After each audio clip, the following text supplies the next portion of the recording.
Dios les bendiga, hermanos. Vamos a orar. Señor, te agradecemos mucho el privilegio que nos das de presentarnos delante de ti a través de la oración para pedirte, Señor, por favor, tu dirección, tu bendición. Rogamos, Señor, que tu palabra, por favor, nos ilumine, que tu Espíritu Santo nos instruya, que cada uno de nosotros, como hijos tuyos, podamos estar dispuestos a obedecerla. Transfórmanos, Señor, permite que te podamos agradar con nuestras vidas, llevando esta palabra en acción. Te lo ruego en Cristo Jesús. Amén. El gozo de la comunión, hermanos. Este es el segundo mensaje de esta serie que tiene que ver con el gozo del cristiano. El domingo pasado vimos el gozo de estar en Cristo y el día de hoy el gozo de la comunión. Estamos estudiando Filipenses. El día de hoy vamos a tomar como base el capítulo 2. En este capítulo 2, hermanos, hay varias palabras claves, pero quiero destacar dos de ellas que se relacionan íntimamente con el título: gozo y comunión. En el primer versículo encontramos la frase, si alguna comunión del Espíritu. El apóstol Pablo, hablándole a los filipenses desde la cárcel, recuerden que el contexto de esta carta se da él en prisión, dice, si alguna comunión del Espíritu. Aquí es donde se muestra la palabra comunión en este pasaje. Pablo le está diciendo si es que existe, porque él la podía percibir. Podía percibir comunión, podía percibir en los filipenses consuelo, de amor, podía percibir afecto entrañable, misericordia también mostraban los filipenses. Pero quiero destacar comunión del Espíritu. Vean, hermanos, cómo dice la comunión del Espíritu, es la comunión del Espíritu Santo. Él es quien hacía posible que los filipenses tuvieran comunión entre ellos como hermanos. Es la comunión del Espíritu Santo. Y Espíritu con mayúsculas, por eso se refiere al Espíritu Santo. En el griego, la palabra comunión que se utiliza en este versículo tiene que ver con contribuir, con que los hermanos aportan algo para ayudarse mutuamente.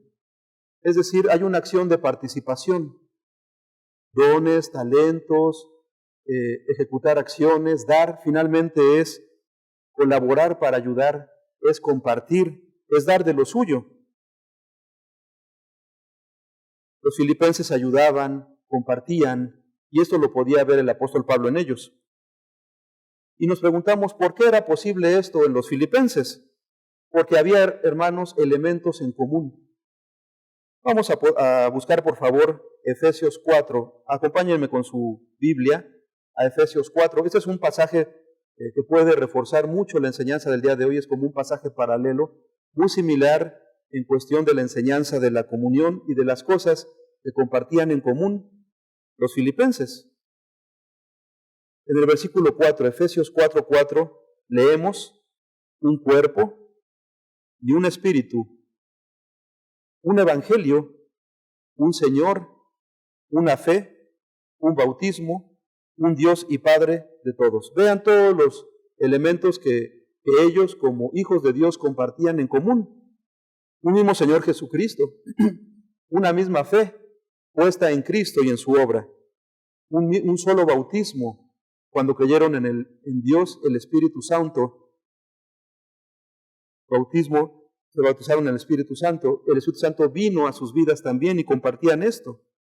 Un Dios y Padre de todos. Y en el versículo 3 comienza este pasaje diciendo, solícitos en guardar la unidad del Espíritu en el vínculo de la paz. Podemos ver entonces una relación, hermanos, que hay en todos esos elementos que ellos como hijos de Dios guardaban y que les permitía entonces estar unidos a través de la obra del Espíritu Santo, y esto resultaba en paz. Cuando hay cosas afines, nos identificamos y permite que haya buena relación. En vez de separación, hay unión. Y el Espíritu Santo, eso obraba en los filipenses. Había espíritu de unión, de paz, el vínculo de la paz. El hecho de tener en común, hermanos, lo anterior, daba paz entonces a los filipenses. Si vemos esta definición de comunión en el diccionario, podemos leer comunión, unión de dos o más cosas en lo que se tiene en común. Entonces esta comunión es la unión de dos o más cosas, cuestiones en común que se tienen, un hermano lo tiene, el otro hermano lo tiene, y entonces de alguna forma podemos ir viendo que esto va logrando la unidad, la hermandad, el amor, la paz y el gozo, lo vamos a ver también más adelante. Y la otra palabra clave, hermanos, es gozo. Dice el apóstol Pablo, regresamos a Filipenses 2, completad mi gozo. Es decir, el apóstol Pablo estaba contento de ver que los filipenses tenían esta relación y se ayudaban y colaboraban y mostraban este amor. Tenían en común todos esos elementos, pero él les exhorta, completen mi gozo. Es decir, el apóstol Pablo está diciendo, este gozo que tengo existe, pero puede crecer si ustedes hacen algo. ¿Qué es lo que tendrían que hacer los filipenses? Y en el versículo 2 el apóstol Pablo da mayores detalles a esto. En resumen, hermanos, lo que haría que el gozo de Pablo aumentara aún más era la unanimidad. Puedo resumir lo que dice el versículo 2 en esta palabra, unanimidad. Porque vean de lo que habla después este versículo 2. Sintiendo lo mismo, teniendo un mismo amor, unánimes, sintiendo una misma cosa. Sintiendo lo mismo, hermanos, y viendo la palabra en el griego es mismo pensamiento y sentir. Combina dos aspectos del pensamiento. La parte visceral, que tiene que ver con el sentimiento, pero también la parte cognitiva, que tiene que ver con la razón. El pensamiento incluye estas facetas, esos aspectos. Aquí Pablo les está diciendo a los filipenses, ustedes harían crecer más el gozo que yo tengo de ya verlos así, si ustedes mostraran unanimidad, teniendo el mismo amor. La palabra amor, de la cual también ya hemos predicado, este amor que proviene de Dios, incondicional, que se da tomando una decisión y en obediencia a la palabra. Unánimes, viene de dos palabras griegas, sim y psique. Sim, la misma que se utiliza, por ejemplo, en simetría, que es con, y metría, que tiene que ver con medida, simetría significaría con medida. Así esta palabra sim, psique, con mente. También se puede traducir como con alma. Es decir, Pablo está diciendo, tengan una sola mente, tengan un solo corazón, sintiendo una misma cosa, mismo pensamiento, mismo juicio, tiene que ver nuevamente con la razón. Es similar a la palabra que se utiliza sintiendo lo mismo, pero aquí en una acción continua. Podríamos traducir pensando lo mismo, que en cada acción que los filipenses tuvieran, en cada toma de decisiones, cada vez que ellos platicaran, se pusieran de acuerdo utilizando la razón, ellos mostraran un mismo pensamiento, un mismo sentir, que no hubiera divergencia, que hubiera congruencia, que hubiera un mismo fin. Y sigue abundando el apóstol Pablo ahora con algunos aspectos negativos o contrarios a lo que sería la unanimidad, para dejar más en claro y siendo más específico en lo que él había también observado. La iglesia de Filipos, hermanos, que había sido también el producto del trabajo del apóstol Pablo, ahí los estudiosos la datan entre los 50 y 60 después de Cristo. El apóstol Pablo había trabajado, había dejado ahí su esfuerzo y él había identificado claramente tres problemas en la iglesia de Filipos. Uno de ellos tenía que ver con los ataques que venían de fuera a la iglesia y esto finalmente también ocasionaba desánimo en los hermanos. Pero también había el problema de que se habían infiltrado los falsos maestros, falsa doctrina, falsa enseñanza. Y el tercero era las desavenencias, los pleitos entre hermanos. Es muy claro este aspecto porque en el capítulo 4 de Filipenses dice el apóstol Pablo, ruego a Evodia y a Síntique que sean de un mismo sentir. Él está diciendo muy puntual con un problema que había entre hermanos. Y es con base en este tercer asunto que Pablo explica o escribe el capítulo 2 de Filipenses, tratando de abordar este problema, los pleitos, las discordias entre hermanos. Por eso es de forma natural, vemos que él habla de la comunión, que habla de la unanimidad. Dice, nada hagáis por contienda o por vanagloria. A veces nosotros también llegamos a actuar siendo motivados por estas cosas, y Pablo lo había observado también en la iglesia de Filipos. La contienda, que es rivalidad, a veces motivada por la ambición, por el ser vistos, por la fama, por el poder. La autocomplacencia es una pelea prolongada, una disputa prolongada. La contienda impide la unanimidad, ¿verdad? De forma clara y natural podemos ver que es antagónica. La contienda va en contra de la unanimidad, la frena, divide, no une. La vanagloria también, la gloria o un orgullo vacío, aquello que se hace solamente para ser visto, y se tiene una actitud soberbia, pero que no lleva al fin de la unión, a un fin productivo, al bien del otro. Se puede hacer en un sentido de superioridad. Me siento superior al otro, lo puedo ver con desdén y bajeza, pero esto no tiene propósito alguno.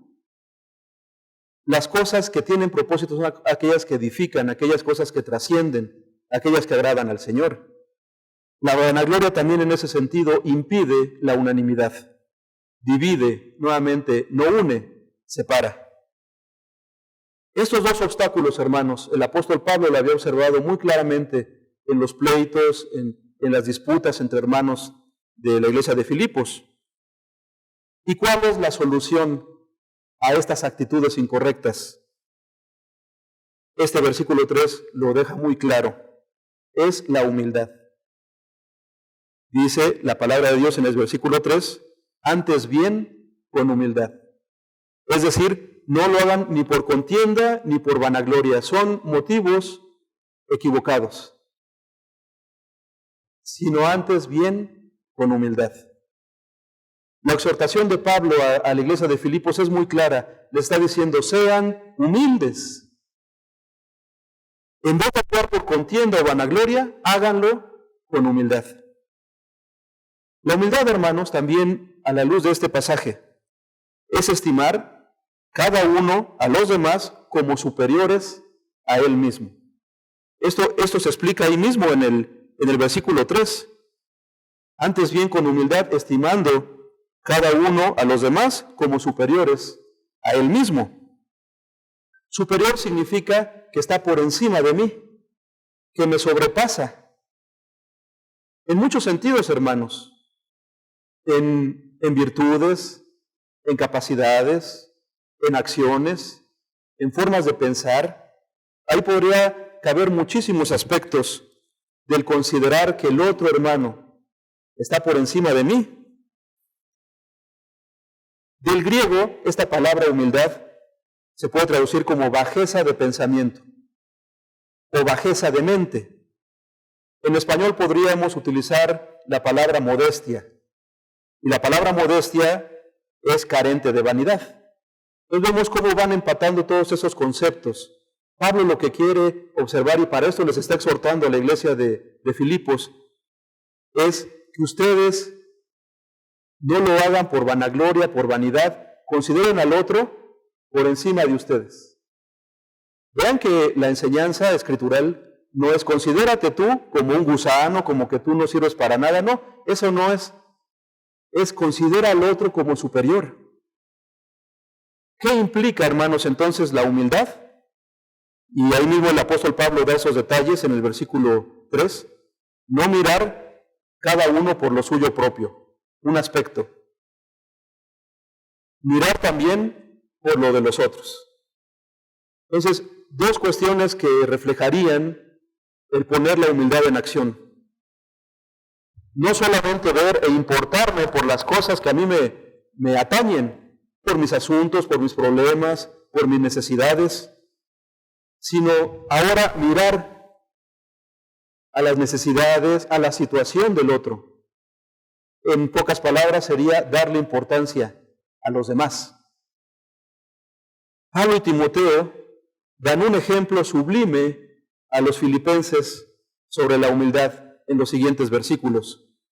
¿Cuál sería, hermanos, este ejemplo sublime? El ejemplo de nuestro Señor Jesucristo, la humillación de Cristo.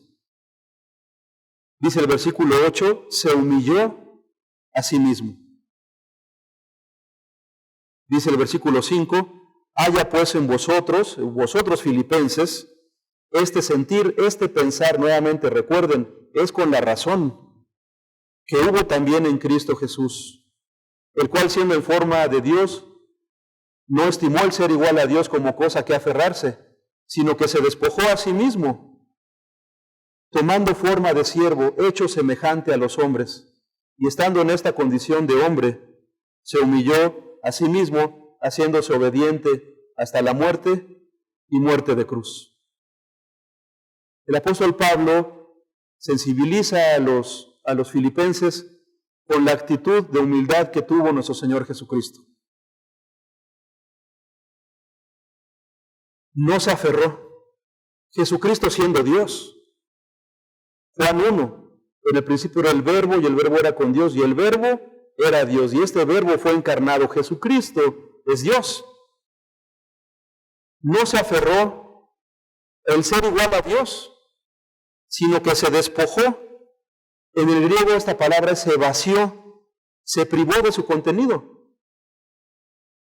Su divinidad, hermanos, no la mostró en esta tierra.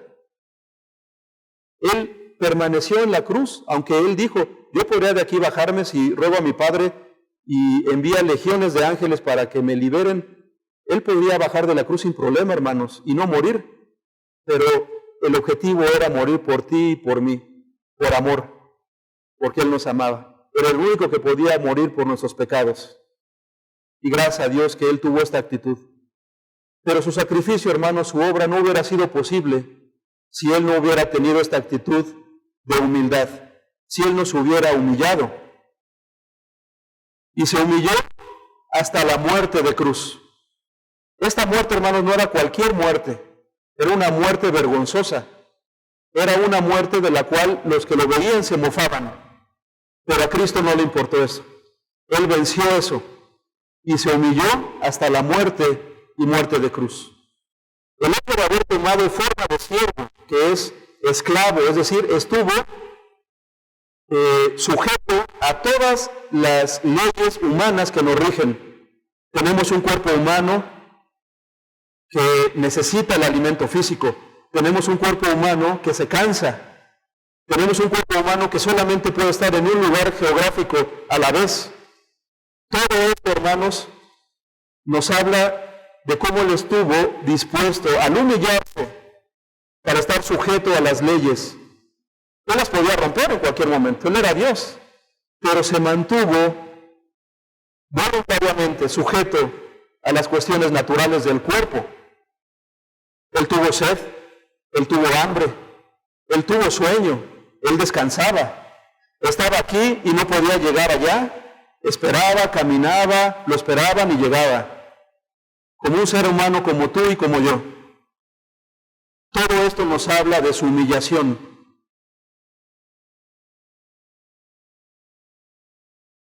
Yo me pregunto si los discípulos, ya entendiendo y creyendo que Cristo era Dios, en muchas ocasiones no le hubieran dicho, Señor, ¿por qué no haces esto? Tú eres Dios. Pero ellos vieron a un Dios sujeto, humillado, en este envase físico del cuerpo, por obediencia. Y vivió la burla, vivió el ataque, aún de su familia, de sus seres queridos, hasta llevarle a la muerte de cruz. No cualquier muerte, muerte vergonzosa, cruenta de cruz. Y a partir del versículo 14, hermanos, podemos ver también el propósito Dice el apóstol Pablo, haced todo sin murmuraciones y contiendas. Nuevamente regresa a aspectos negativos que van en contra de una actitud humilde, que sería murmurar, que sería contender, y también lo toma en cuenta, lo puntualiza para que lo consideren los filipenses.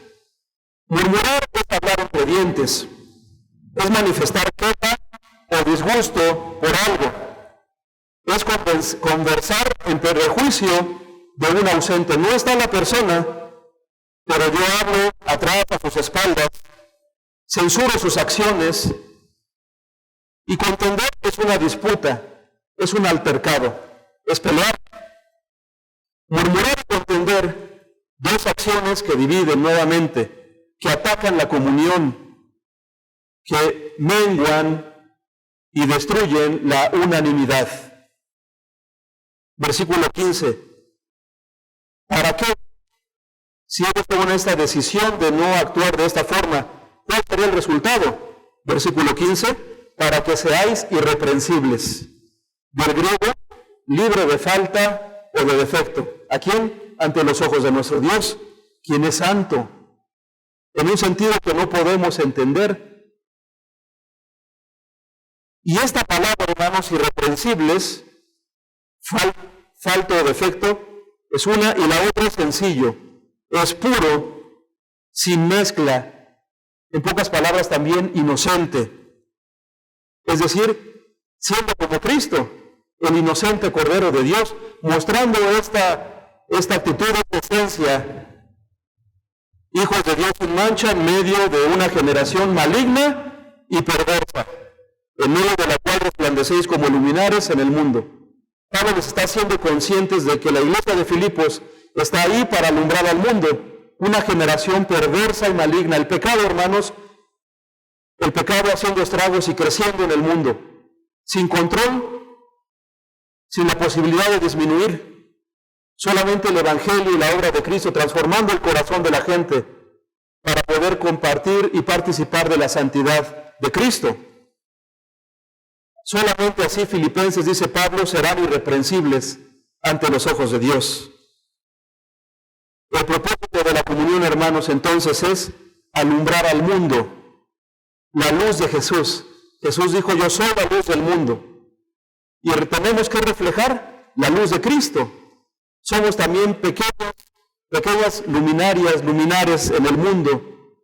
La gente veía a los filipenses, y si ellos veían a los filipenses en buena relación, en unidad, en comunión, dirían, aquí está la obra y la presencia de Dios.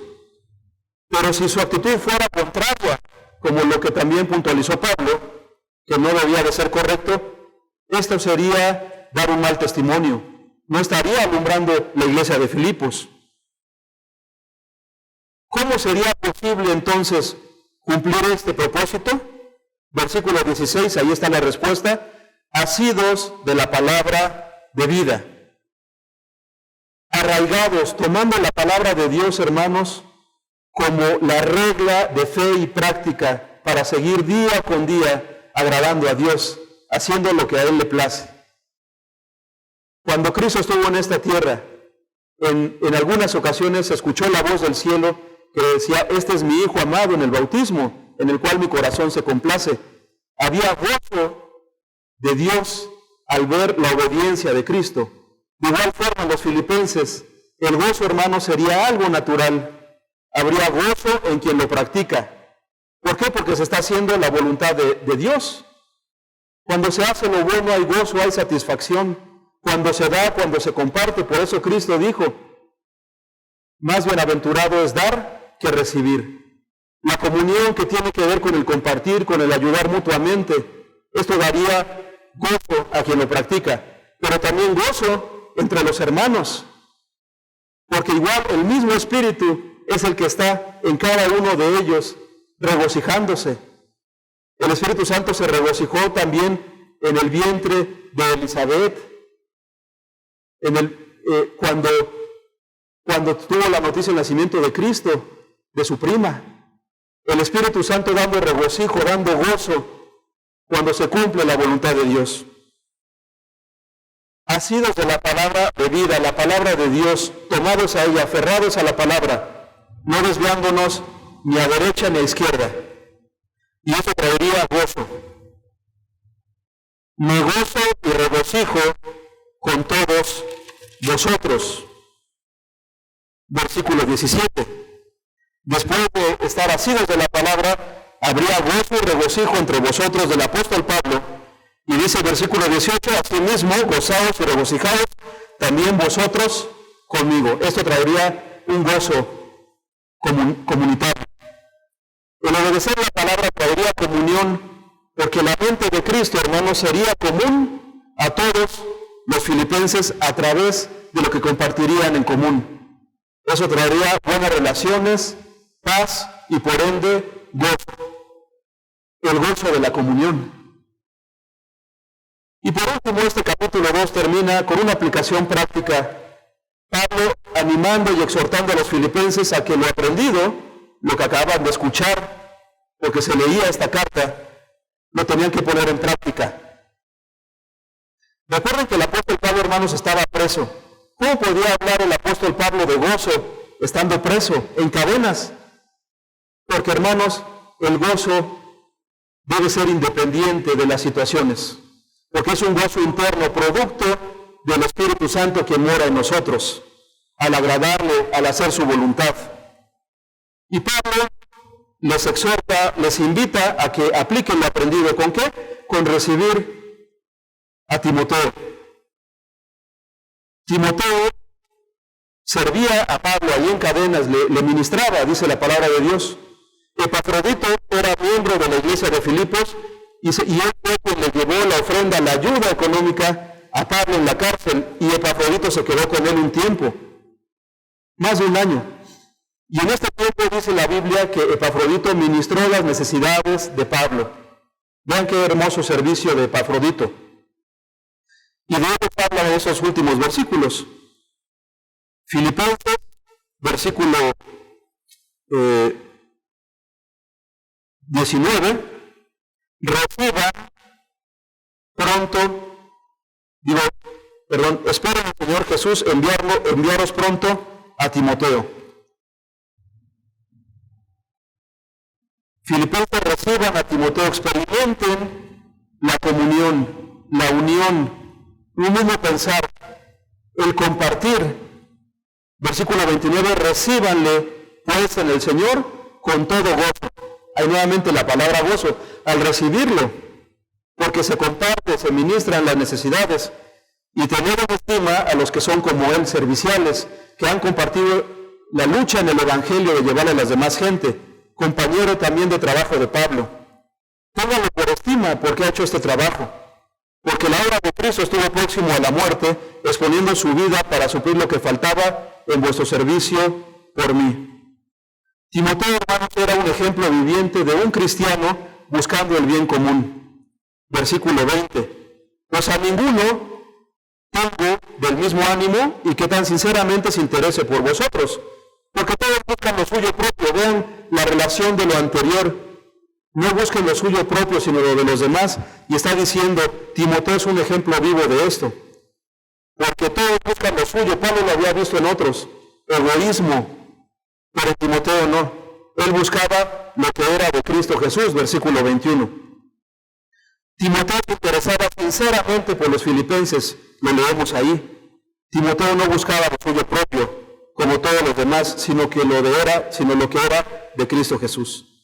Pablo envió a Epafrodito, otro buen ejemplo de cristiano que buscaba la comunión, vuestro mensajero y ministrador de mis necesidades. Versículo 26, tenía un gran deseo de verlos a vosotros, y gravemente se angustió cuando ustedes filipenses supieron que él se había enfermado de muerte. Y luego Pablo dice que Epafrodito no murió por la misericordia de Dios, porque esto hubiera traído mayor tristeza a Pablo. Así que lo envío con mayor solicitud, para que al verle de nuevo se gocen, os gocéis. Tenían a la puerta los filipenses la oportunidad de experimentar la comunión, el recibir a Timoteo y gozarse nuevamente por el gozo que trae la comunión. Hermanos, este hermoso capítulo lo podemos aplicar de innumerables formas. Déjenme decir algunas. Este tiempo de la pandemia ha incrementado la necesidad de consuelo y de ánimo en tu vida y en la mía, en nuestras vidas. Requerimos urgentemente el gozo de la comunión entre hermanos que somos. ¿Quién no ha extrañado la comunión entre hermanos? Oremos y pidamos a Dios volver a tener comunión en el templo como hermanos. Urgentemente el gozo que esto traerá. Aproveche cuando vuelva esto a tener comunión con el hermano, platicar, conocerse, compartir, ayudar, dar. También, si usted ha puesto su fe en el Señor Jesús, usted es salvo, por gracia. Y usted comparte con los demás hermanos un Dios, un Señor, Jesucristo, un Espíritu, el Espíritu Santo que mora en usted, una fe, un bautismo, un evangelio. Está equipado, hermano, por Dios, para que tenga comunión con los hermanos de la Iglesia Resurrección en Cristo. ¿Sabe por qué los pleitos y las divisiones en las iglesias? Porque la palabra de Dios no mora en los corazones. No se conoce o no se estudia, no se atesora o no se obedece. Hermanos, debemos estar asidos, agarrados firmemente a la palabra. La palabra y solo la palabra de Dios nos dará esa firmeza en los problemas, en las dificultades, en las situaciones adversas.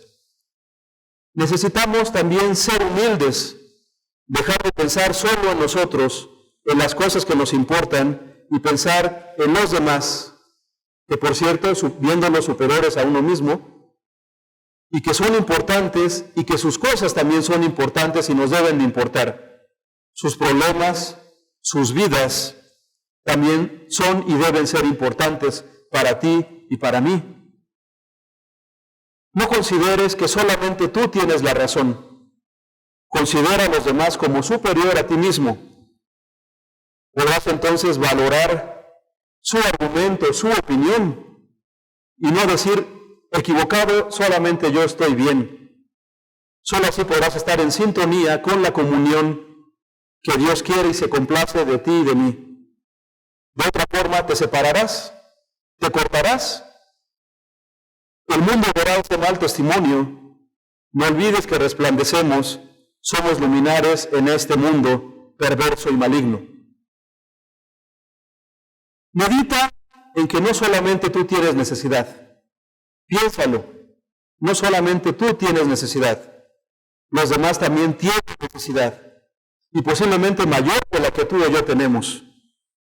Pidamos al Señor que nos abra los ojos para ver las necesidades de los demás y tener el amor necesario para suplirlas con corazón sincero y dispuesto. Pídele a Dios que te ayude a buscar no solo tu propio bien, sino el de los demás, lo que es de Cristo. ¿Qué le interesaba a Cristo? La gente, las personas. Los demás, por ellos murió, por todos murió. Eso es lo que nos debe interesar, las personas, los demás. Pídele que seamos ministradores de las necesidades de los demás, que nos permita ser colaboradores y con nuestros dones y talentos poder ayudarle para que esté mejor, para que se acerque más a Dios, para que crezca, para que se edifique. Pídele que sientas pesar y dolor con las penas de los demás. La Biblia enseña que cuando un miembro se goza, todos los demás con él se gozan, y cuando uno se duele, todos los demás también con él se duelen. Si esto no lo has experimentado, pídele a Dios que te haga partícipe.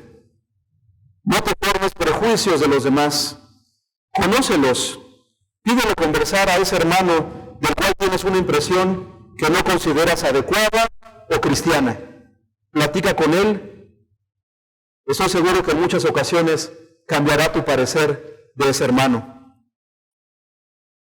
Esta comunión, hermano, traerá gozo a nosotros, a nuestros hermanos, al Señor. Él se complacerá, su espíritu se regocijará en nosotros y el gozo será evidente entre cada uno de nosotros como iglesia. Y por último, la comunión, el conocer y compartir con los demás hermanos te hará más humilde, reconociendo tus limitaciones al conocer al otro, porque verás las virtudes de los demás, aprenderás de los demás, te consolarán los demás. Experimenta y practica intencionalmente el gozo de la comunión. La invitación, hermano, en esta mañana: ¿gustas humillarte a ti mismo para tener e incrementar el gozo de la comunión con los hermanos? ¿Quieres? Primera de Pedro 5:6 dice: humillaos bajo la poderosa mano de Dios, para que Él os exalte cuando fuere tiempo. La exaltación de Cristo que leímos en Filipenses 2, del 5, a partir del 5 y hasta el 11, nos dice que después de que Cristo agradó al Padre con su muerte, su sacrificio y su resurrección, Él fue exaltado hasta lo sumo y le dio un nombre que es sobre todo nombre, para que en el nombre de Jesús se doble toda la rodilla de los que están en el cielo y en la tierra y debajo de la tierra, y toda lengua confiese que Jesucristo es el Señor, para gloria de Dios Padre. Él te exaltará, hermano, cuando fuere tiempo, no a tu tiempo. Humíllate y Él te exaltará, llegado su tiempo perfecto. Considera este sublime ejemplo de humildad de nuestro Señor Jesucristo. Sigue sus pasos. Oremos. Si tú, hermano, has sido tocado por la palabra de Dios, su Espíritu te ha hablado, has reconocido que has actuado incorrectamente, pide perdón. Dios te quiere perdonar. Pide su ayuda. Él es tu ayudador.